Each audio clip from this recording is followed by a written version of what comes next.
Hey guys, it's Nailbiter, and I finally got some time again to post some videos. I have a lot of World of Tanks replays that I want to go through that stretch back to essentially the beginning of the 9.0 patch. So I'll be trying to post a lot of these probably over the next couple of weeks. And I figured I'd start with the Waffle line. So this is the Tier 7 German tank destroyer that's part of the Waffle line, the PZSFL. I think it's the Stir Emil is the name of the tank. These replays are back from when the Waffle line was on track, so it's from almost a couple months ago now, I guess. And I've got a couple of videos that I want to show with this tank. I didn't think this tank was quite as bad as what a lot of people make it out to be. It's especially compared to the other tanks in the line, it's not great, but I think a lot of the tanks in the line are, if not overpowered, then very, very good for their tier. So, I think it's a little bit overstated how bad this tank is. It definitely has some pretty major weaknesses, being its armor and speed. I think if this tank had better speed, then it really would be pretty good. The gun traverse isn't great, but you can make it work. And I think this tank really makes up for those poorer characteristics with the fact that it has a great gun for tier 7 and it has amazing gun depression. It's got to be one of the tanks with the best gun depression in the game, and I think for me, for me specifically, tanks with gun depression tend to work well for my playstyle, and so I think I enjoy playing this tank a little more maybe than what the average person felt. So this was a round on mines. It's a pretty quick round, but I really just wanted to show what this tank was capable of when in a good position. I think the spot that I'm in right now in E4 is a really great spot because it's a bit of a hill, and so it allows you to just poke over and use the gun depression of this tank to your advantage, and then just back up into cover. So you saw me get a few shots early on into those tanks that were trying to cross up to the hill. And I'm not even sure, I don't have Sixth Sense at this point, so I don't even know if I was spotted there. I might have been shooting through a double bush, and so I may have remained stealth. But there the Chiri obviously spotted me since he was shooting at me. And so here now I'm just able to use this gun depression and poke over and take a shot and then reverse back into cover for my reload.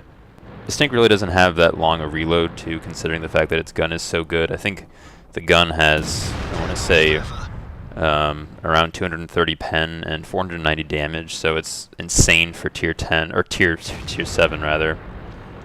The ammo capacity is probably the other thing that's makes this tank a little bit interesting to play. It's pretty easy to run out of ammo, especially if you're in a longer game. You do have to be a little careful about that, so you do want to take your shots wisely and try not to waste too much ammo. I don't know if I ran out of ammo. I think I ran out of ammo in maybe a few rounds, but it didn't happen quite as often as you might think. That being said, that it is something you have to be conscious of. So as you can see, the enemy team tried to push around that eastern flank, and combined with the heavy tanks that had kind of taken cover to my right, we were able to push them back pretty effectively. I got quite a few shots into the tanks that were pushing around that corner.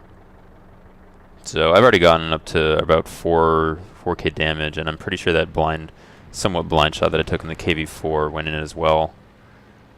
It's actually still a pretty close game, only up by one tank. And so here, I really think the speed, as you can see, I'm only going 15 kilometers an hour. I think the speed is one of the biggest weaknesses of this tank that makes it pretty frustrating to play at times. You have to be pretty conservative playing this tank. It's hard to be the one leading a push. I mean, you really just can't do that because you don't bounce anything, and because of its speed, it's really hard to go quickly around corners or to back up quickly into cover. I'm just trying to see if I can get one last shot into those tanks that are farther back.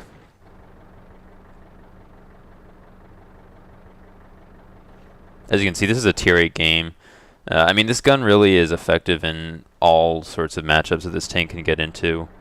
which I think makes it a little bit less frustrating to play as well. I know with a lot of tier 7s in particular, getting into those tier 9 matchups can be really frustrating. But I think this tank actually performs pretty well in those situations if you can get into the right spot.